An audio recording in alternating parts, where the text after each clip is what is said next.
নমস্কার বন্ধুরা, আজকের রেসিপি ঝিঙের নিরামিষ।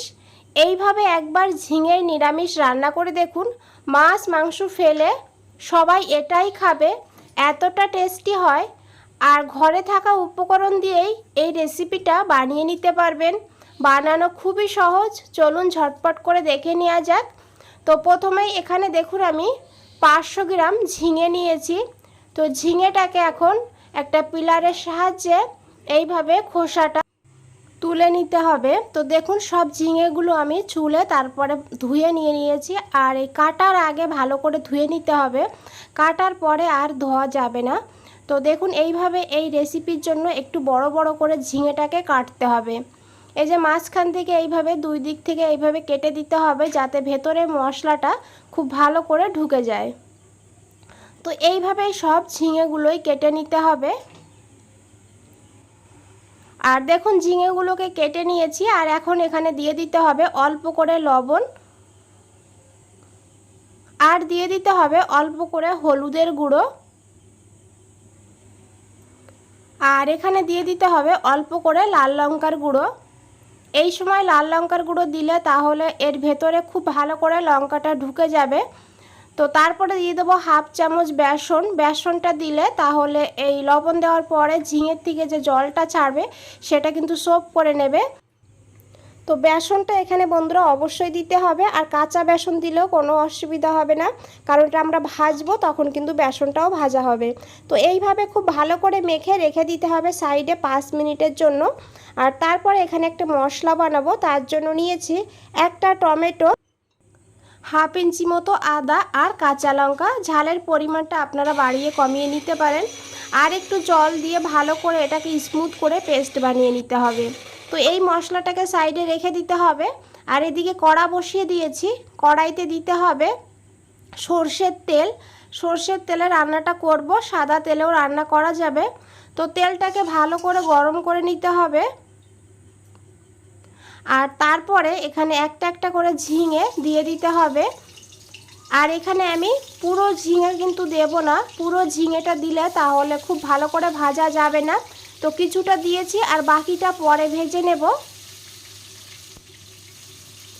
গ্যাসের ফ্লেমটা মিডিয়াম টু হাই রাখতে হবে, লো ফ্লেমে ভাজা যাবে না, তাহলে ঝিঙের থেকে প্রচুর পরিমাণে জল বেরিয়ে যাবে। তো এইভাবেই মিডিয়াম টু হাই ফ্লেমে ঝিঙেটাকে ভাজতে হবে। তো এক সাইড ভাজা হলে ঝিঙেটাকে উল্টে দিতে হবে। তো এইভাবে একটা একটা করে ভাজলে তাহলে ঝিঙেটা খুব ভালোভাবে ভাজা হবে। তো দেখুন বন্ধুরা, এইভাবে ঝিঙেটাকে ভেজে নিতে হবে। আর দেখে বুঝতেই পারছেন একদমই কিন্তু জল বের হয়নি ঝিঙের থেকে। তো এখন এই ঝিঙেটাকে তুলে নিতে হবে।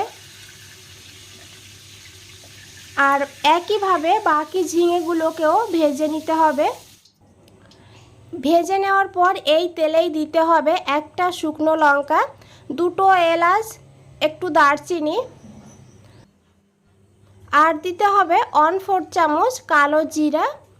আর এখন এই মশলাটাকে একটু ভেজে নিতে হবে। তারপরে দিয়ে দিতে হবে অল্প করে একটু হিং।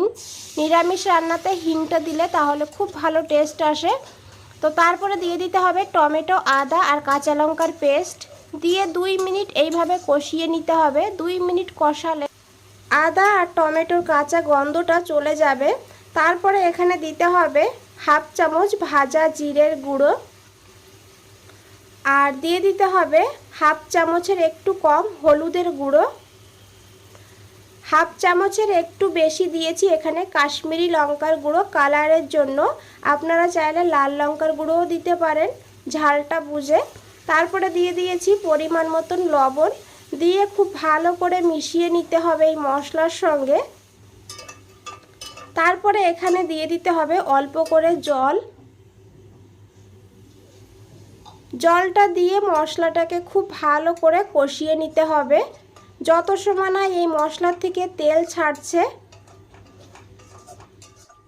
তো এদিকে দেখুন একটা মশলা বানিয়ে নিয়েছি, ওই জারটাই নিয়েছি এখানে 1 চামচ সাদা তিল, আর 1.5 চামচ নিয়েছি এখানে চীনা বাদাম। বাদামটা কাঁচাই নিয়েছি। আর তারপর দিতে হবে অল্প দুধ। দুধটা দিয়ে একদম মিহি করে পেস্ট করে নিতে হবে। দেখুন বন্ধুরা, আমি একটু দেখিয়ে দেব। এইভাবেই একদম মিহি করে পেস্ট বানাতে হবে। আর এইদিকে দেখুন মশলাটাও খুব ভালো করে কষানো হয়ে গিয়েছে, তেলও ছেড়ে দিয়েছে। তো এখন এখানে দিয়ে দিতে হবে বাদাম আর তিলের পেস্ট। দিয়ে এখন খুব ভালো করে কষাতে হবে। বাদামটা আমরা কাঁচা ব্যবহার করেছি, বাদামটাকে ভালো করে এখানে কষিয়ে নিতে হবে যত সময় না এই মশলা থেকে তেল ছাড়ছে। এইদিকে জারটা ধুয়ে অল্প করে জলও দিয়ে দিয়েছি, জারে অনেক মশলা লেগেছিল। তো বন্ধুরা, রেসিপিটা ভালো লাগলে অবশ্যই একটা লাইক দিয়ে দেবেন। আর নতুন বন্ধুদের বলছি, চ্যানেলটা এখনও সাবস্ক্রাইব করে না রাখলে চ্যানেলটা সাবস্ক্রাইব করে পাশে থাকুন আর আমাকে সাপোর্ট করুন। আপনারা সাপোর্ট না করলে আমি কিন্তু আগে যেতে পারবো না। আর নিচে বেল আইকনটাও প্রেস করে রাখবেন, যখনই এরকম নতুন কোনো রেসিপি দেব সবার আগে আপনাদের কাছেই পৌঁছে যাবে। তো দেখুন মশলার থেকে খুব ভালোভাবে তেল ছেড়ে দিয়েছে। আর মশলাটা কিন্তু কন্টিনিউ নাড়তে হবে, না হলে নিচে লেগে যাবে, যেহেতু বাদাম দেওয়া আছে। তো যখন এইভাবে মশলা থেকে তেল ছেড়ে দেবে তখন এখানে ঝিঙেগুলো দিয়ে দিতে হবে। আর দেখুন বন্ধুরা, ঝিঙেটা ভেজে রাখার পর কতটা জল বেরিয়েছে। তো এই জলটা কিন্তু ফেলবেন না, জলটাও দিয়ে দেবেন। আর দিয়ে খুব ভালো করে মিশিয়ে নিতে হবে। আর হালকা হাতে মিশাতে হবে, না হলে ঝিঙেগুলো ভেঙে যাবে। তো দেখুন খুব ভালো করে মিশিয়ে নিয়েছি এইভাবে 1 থেকে 2 মিনিট। আর এখন এখানে দিয়ে দিতে হবে জল। আর এখানে অবশ্যই গরম জলই দিতে হবে। আর জলটা খুব বেশি দেবেন না, 1 কাপ জল এখানে আমি দিয়ে দেব। আর জলটা দিয়ে খুব ভালো করে মিশিয়ে নিতে হবে। আর এই রেসিপিটা একটু গামাখা হবে, তাহলে খেতে বেশি ভালো হবে। একদম ঝোল হলে তখন আবার কিন্তু খেতে ভালো হবে না, আর একদম শুকিয়ে গেলেও ভালো লাগবে না খেতে। তো এইভাবে জলটা দিতে হবে। আর এখন এটাকে 5 মিনিট এইভাবেই রান্না করতে হবে। আর দেখুন দিয়ে দিয়েছি 2টো চেরা কাঁচা লঙ্কা আর হাফ চামচ চিনি। চিনিটা দিয়ে দেবেন এখানে, ঝিঙেটা এমনি মিষ্টি, তারপরে একটু চিনি দিলে টেস্টটা ব্যালেন্স হবে। তো দিয়ে খুব ভালো করে মিশিয়ে নিলাম। আর এখন ঢাকা দিয়ে লো ফ্লেমে 5 মিনিট রান্না করব। 5 মিনিট পর ঢাকনাটা খুলে নিতে হবে।